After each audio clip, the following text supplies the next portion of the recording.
everybody, it's Debbie here. Welcome back to my Crafty Dan. If you're new here, thank you so much for deciding to click on this video today and watch. And if you are a returning subscriber, welcome back. I hope that you all enjoy what I have to share today.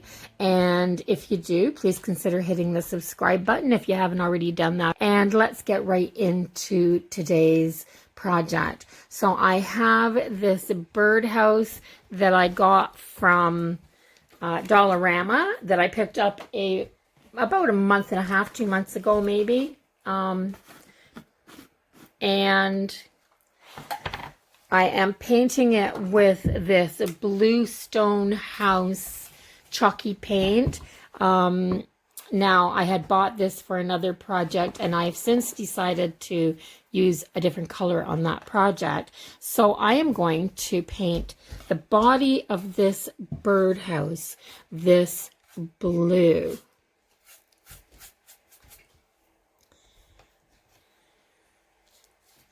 I just think that this birdhouse was $4 from Dollarama, but it is well made. Let me just stop painting for a second and show you. This is very well made. It has actually got different trim pieces on it. Under the eaves here of the birdhouse, it's actually finished off with trim. It has a lovely base on the bottom. And yeah, so this is a nice birdhouse. Very, very pretty. So let me get back to painting.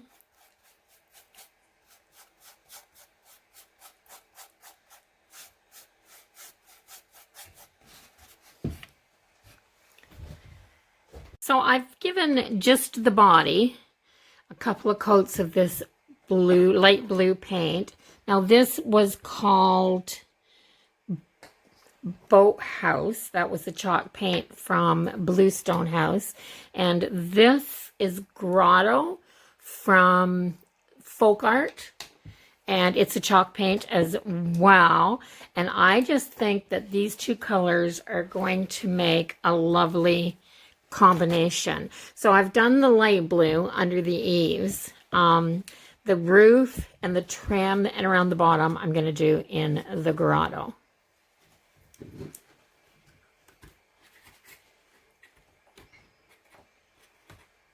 Sorry, there's a disgusting chunk hanging off.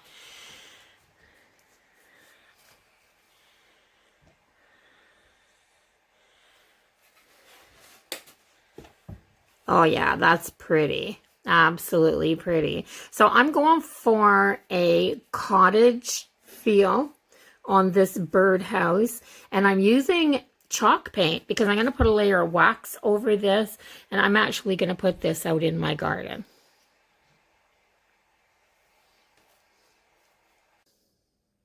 So it's painted and it's dry enough to work on. So I kind of love the color combination, but I love this color right here. I have these napkins, and they are grocery store napkins. And this is what it looks like. It's pretty, absolutely pretty. So when I open it up, it is a front and a back side like this. So what I've done is I took one napkin and I used a little water on my paintbrush, and I've divided it into sections so that I can Mod Podge it onto here. So if it was a complete pattern and this was a straight edge, which, I mean, it's a straight edge, but it's not a complete right angle all the way down. So it doesn't come straight down. It goes in at the bottom. So if I tried to wrap it, when it came around this corner, it would run off like this. It wouldn't stay along the bottom. So I've divided my napkin into sections so that I can add them on separately, and I'll end each section at the edge. So this one right here is going on the front, and I am going to Mod Podge this right up into here. So I'm going to take this is some of the Mod Podge that I had from the last of that big bottle, and I had watered it down a little bit and put it into this container. So I'm still using it up, and I am going to put it on here. I'm going to hold it down until it soaks through enough to stick in one spot, and then I'm going to start just brushing my napkin down. Just like this. And I'm going to work this Mod Podge right in like this.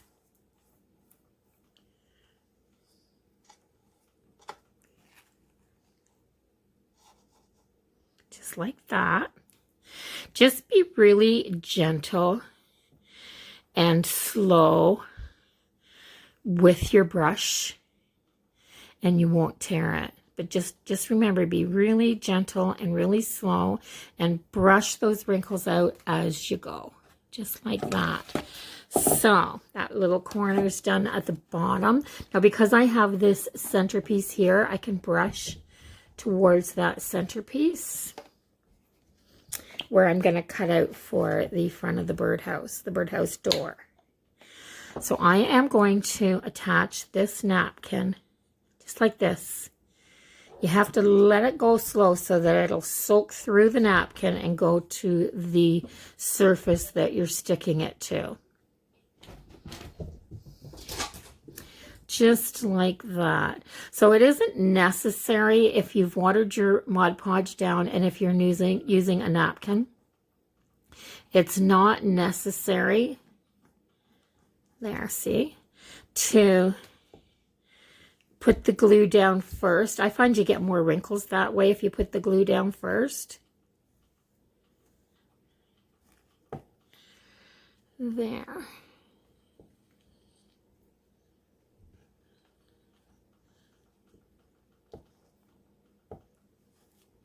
Just like that. And that light blue was a good color for the background because it allows your picture to stay and it leaves it a nice rich color. So when you're doing a napkin, you want to make sure that your background color is something that doesn't take away from the print of the napkin. Now, a good choice is usually the background color in the design on the napkin itself.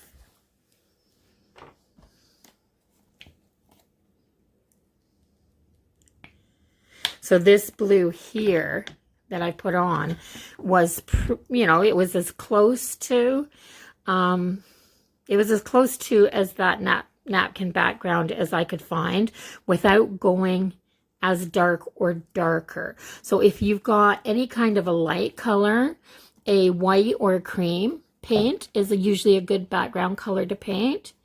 Or if you have,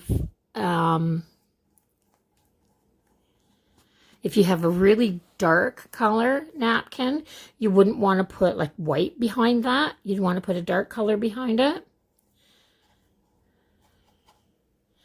You just don't want to lose the color in your napkin.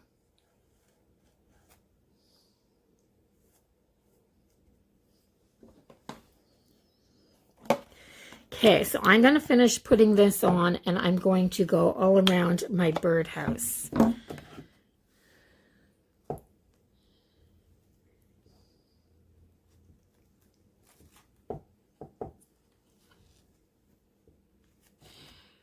If you rip a little piece, don't be afraid to just put it, see right there? Look, so just put it back down and go over it with your Mod Podge. There.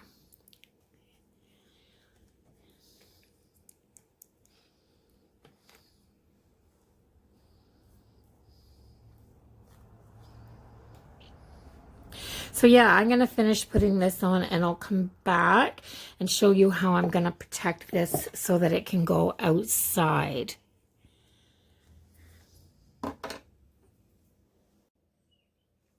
So this is all dry, And this is what it looks like after the napkins on here.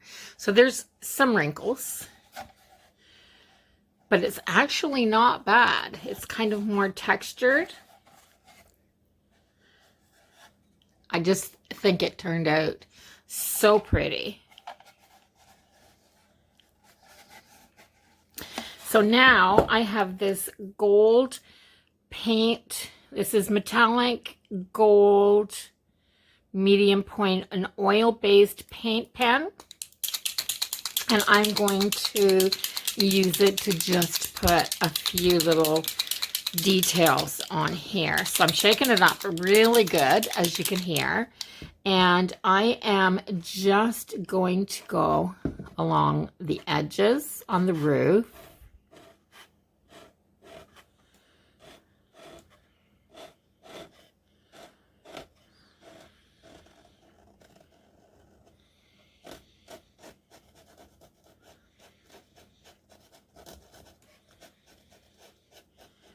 Just like that. So I'm going to do the same thing on this side.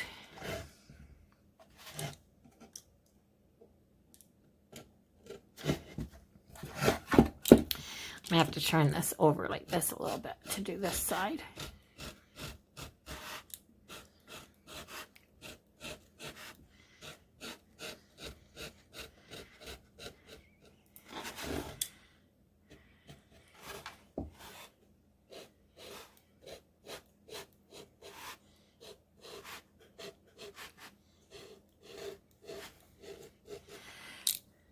That's a little better.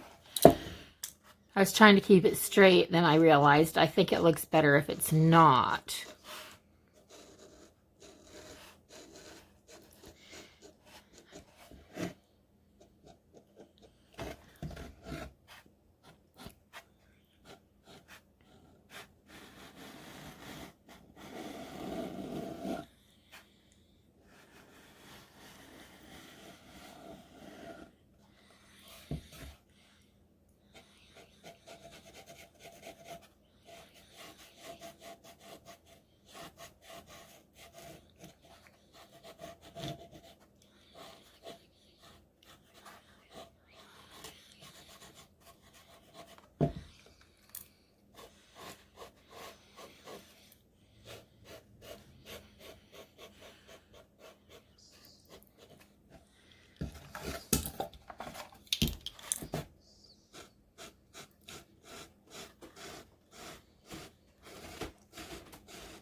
Silly kitty. So there's a little runner that goes up the stairs, and every once in a while she starts to pull at it. The cat, my kitty. She, like you know. But yeah, she'll start to pull at it, and I don't know why she does that, but I think she does it here because her traditional scratching post that she hasn't been moved out here yet, and I really need, I think my next trip out, it really needs to come. So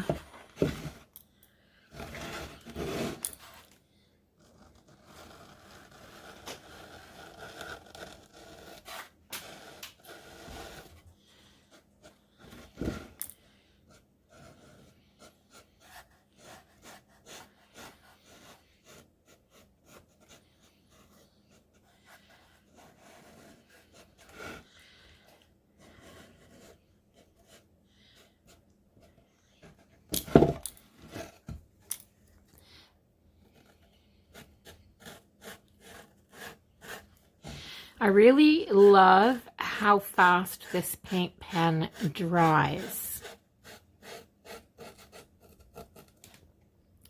when you're doing things like this. There. So that, I'm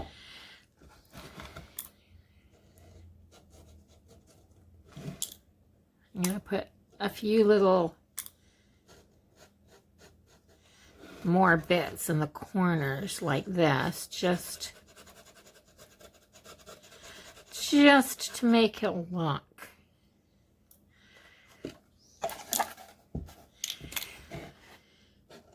I don't know what I'm making it look like. So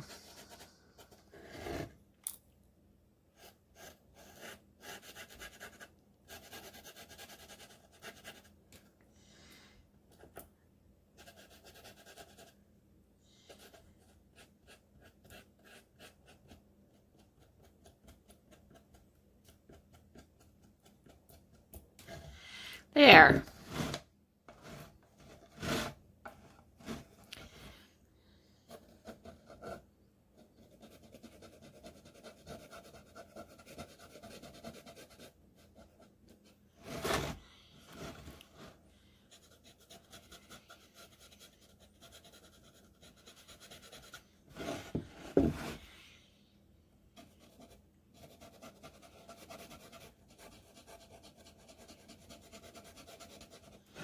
There. So I've got it on the surface of the roof, like on the roof top part. So I think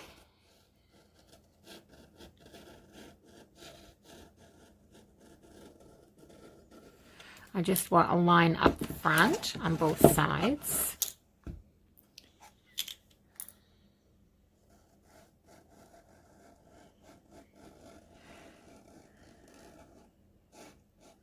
Like this.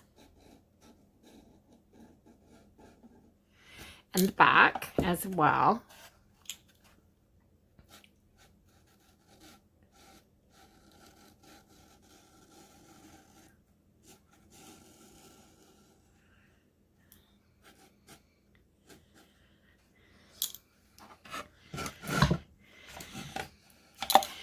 It's hard to know which angle to go out this from there.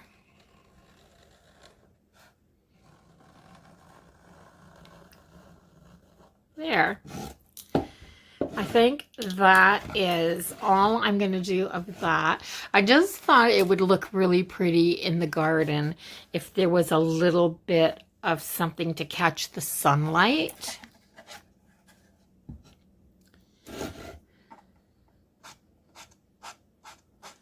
I think I'm going to do this as well.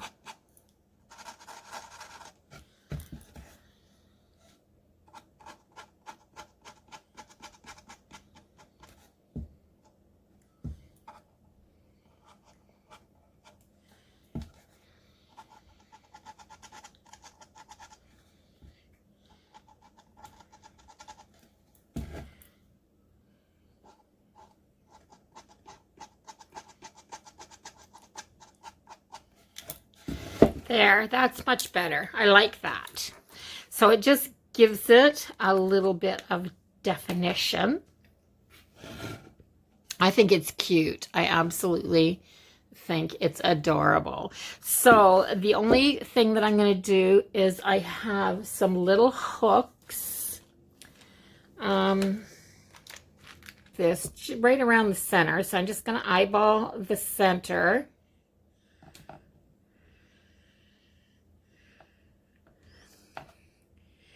Like that.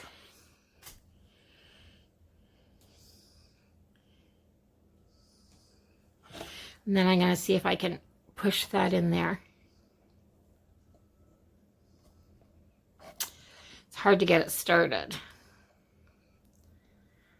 There.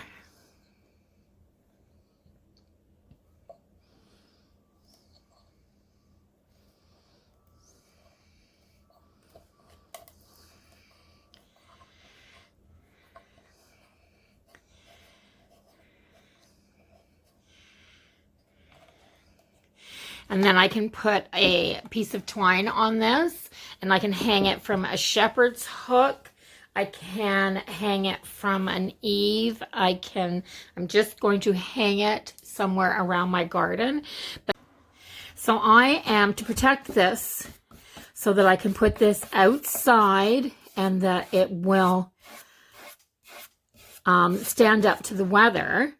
I am putting a coat of this wax, and it is the Folk Art Home Decor Wax, and it's just a clear wax. This will dry nice and clear on here, and I am going to put it on, and I'm going to take my brush, And I am going to, in a motion like this, I'm just going to do it slow. I'm just going to use a crosshatch motion like this with a fairly stiff brush. And I'm going to do that so that I can work this wax right into this paint. Just like that. It's not hard. You don't have to be specific, you know, it just back and forth. I want it to get into all of the little bits on this paint. And chalk paint has a little bit of tooth. You can hear, can you hear that? You can hear how rough it is as I'm going over. And that's because the chalk paint does have a little bit of tooth. So I'm just going to put it on like this, and I'm going to let it dry. Then I'm going to buff it in. So I'll be back when I'm done that and let you see how the finished project looks. Okay, so the birdhouse is finished. I waited until the wax. So see, this has and it's a very flat, there's a little sheen, just very, very little. But the wax is on there. I gave it a little buff so you couldn't see the brush strokes in it. But you can feel the wax on it, which is good because that means that the water will repel off of it and keep it half decent. So this is what it looks like. I've tied a little string on the top of it, a piece of twine on the top of it, and I am going to hang it by my back door along with a few other pieces, and it will be part of the arrangement by the back door of my house. That's typically the door we use when we're coming in from the driveway. And yeah, so that will be later in the summer, because that will be, of course, I'm going to be traveling again. And yeah, it's one of those. It's been a busy summer, guys. So I'll be traveling again, and hopefully I'm going to be able to do a little setup by my back door the next time that I'm out here, and I will film that and share it with you all. So I hope you enjoyed this little project. It's just one little project.